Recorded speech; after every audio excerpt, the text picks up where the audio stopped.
Clara had always been drawn to darkness, the kind that whispered through centuries-old forests and lurked in decaying structures. When she saw the ad for an estate sale at the Blackwood Manor, she couldn't resist. Blackwood had a reputation, stories of restless spirits and mysterious deaths, but that only beckoned her more. The house stood at the end of a long, twisting road, shrouded in mist that clung to the gnarled branches of ancient trees. As Clara approached, the towering silhouette of Blackwood Manor loomed overhead, its windows dark like soulless eyes. The air was thick with the scent of damp wood and decaying leaves.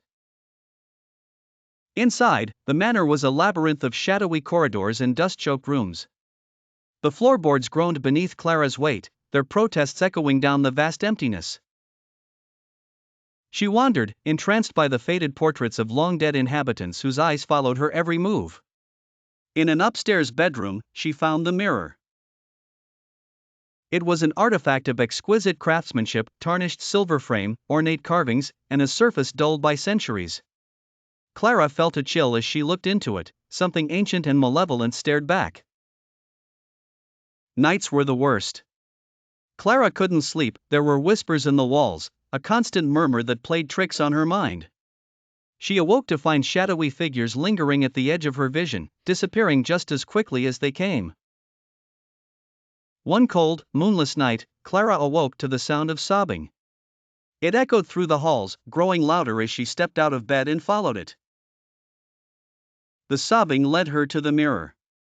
Its surface rippled, like water disturbed by a stone. With a trembling hand, Clara reached out to touch it. Her fingers passed through.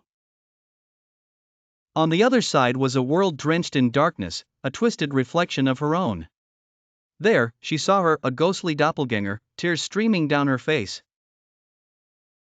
"Help me," it whispered, in a voice that was eerily like her own. Panic surged through Clara.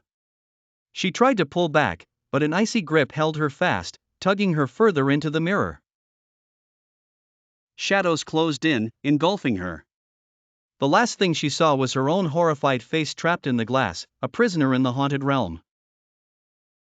Blackwood Manor stood silent the next day, an eternal guardian of its secrets, waiting for the next soul to claim.